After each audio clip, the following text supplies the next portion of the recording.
আজকে আপনি একটা কথা বলেছিলেন আগে নির্বাচনটা পরে আসছে আগে একটু সংস্কারটা, কারণ প্রতিটা সেক্টরে কিন্তু দুর্নীতি বা বিভিন্ন মানে একেবারে ঝঞ্ঝার একটা অবস্থা। আপনার যে কথাটা বলেছেন আপনি বলতে চাচ্ছেন নির্বাচনটা পরে হোক, আগে সংস্কারটা হোক। বাট আপনি অপর পৃষ্ঠা একটু উল্টে দেখবেন বিভিন্ন রাজনৈতিক দলের প্রধানগণ বারে বারে বলে যাচ্ছে তারা নির্বাচনের দিকে ঢুকছে। আসলে কি এই অন্তর্বর্তীকালীন সরকারের প্রধানতম কাজ কি হবে এখন, কি আপনার এই দিকে কি পরামর্শ থাকবে আপনার থেকে? রাজনৈতিক দলগুলি তারাও চায় একটা নির্বাচন হোক, কিন্তু বর্তমানে যারা সরকার আছে তারা যদি মনে করে অনির্দিষ্টকালের জন্য তারা থেকে যাবে, তারা বোকার স্বর্গে বসবাস করছে।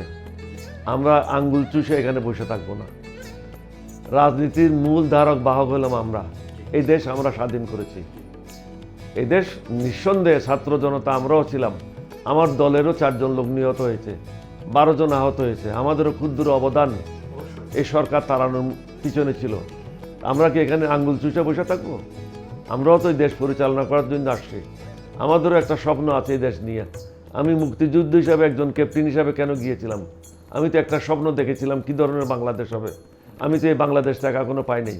আমি যদি দেখি আবার চোর ডাকাতেরা নির্বাচনের নামে আবার এগিয়ে আসছে, তারাই দেশ পরিচালনা করবে, তাহলে আমার বাংলাদেশ গেল কোথায়?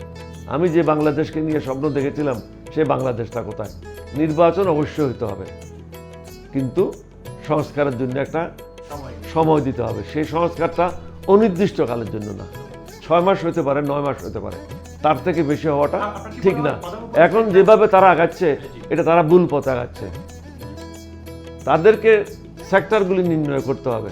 সেক্টরগুলি নির্ণয় করে এটা প্রধানকে দায়িত্ব দিতে হবে যে তুমি দুর্নীতি দমন কমিশনের প্রধান হিসেবে তোমাকে নিয়োগ দেওয়া হলো, তুমি আর 5 জন কাকে মেম্বার হিসেবে চাও তুমি আমাদেরকে রিকমেন্ড করো।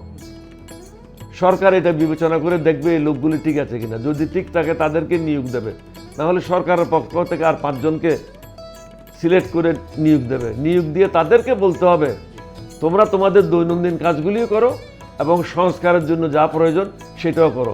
আপনি এখন চোরদের হাতে সংস্থাগুলি রেখে দিয়েছেন, মধ্যখানে আরেকজনকে দায়িত্ব দিলেন তুমি সংস্কার করো। চোররা চোরের কাজ করতেছে আর সংস্কারওয়ালা সংস্কার কাজ করতেছে, তাহলে জনগণ ক্ষতিগ্রস্ত হচ্ছে। এই সরকার সময় নষ্ট করতেছে। এই সরকার এই সময় নষ্ট করার, আপনার কি মনে হয় এই সময়টা নষ্ট করা একটা প্ল্যান মনে করছেন কিনা আপনারা যারা রাজনৈতিক গবেষক মানুষ, আপনারা কি মনে করছেন? তাদের জ্ঞানের অভাব, অভিজ্ঞতার অভাব। প্রত্যেকটা কাজের জন্য একটা দক্ষতার প্রয়োজন, অভিজ্ঞতার প্রয়োজন। রাজনীতি করেন বা রাজনীতি সংগঠনের সাথে আপনারা যারা প্রধানতম হিসেবে কাজ করে যাচ্ছেন, তাদের কি উচিত নয় তাদেরকে একটু পথ দেখিয়ে দেওয়া, যেহেতু তারা কখনো রাষ্ট্র পরিচালনা? আমি তো ক্ষমতায় নেই। আপনি এখন টেলিভিশনের মালিক, আপনি এখন টেলিভিশনের দায়িত্বে আছেন। আপনি মনে করেছেন আমার ইন্টারভিউ নিতে হবে, আপনি আমাকে 10 বার টেলিফোন করেছেন, তারপরে আমি রাজি হয়েছি যে ঠিক আছে আপনার সামনে আমি উপস্থিত একটা ইন্টারভিউ দেবো।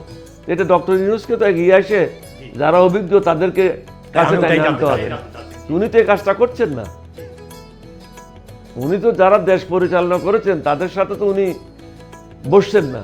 তার প্রয়োজন হলো যারা অভিজ্ঞ লোক, যারা দেশ পরিচালনা করেছে তাদের সাথে সপ্তাহে অন্তত একদিন আধা ঘন্টা বসে তাদের পরামর্শ নেওয়া। এই জিনিসটা না করে ভুল পথে পথ আগাবে বাংলাদেশ। 100% ভুল পথে পরিচালিত হচ্ছে।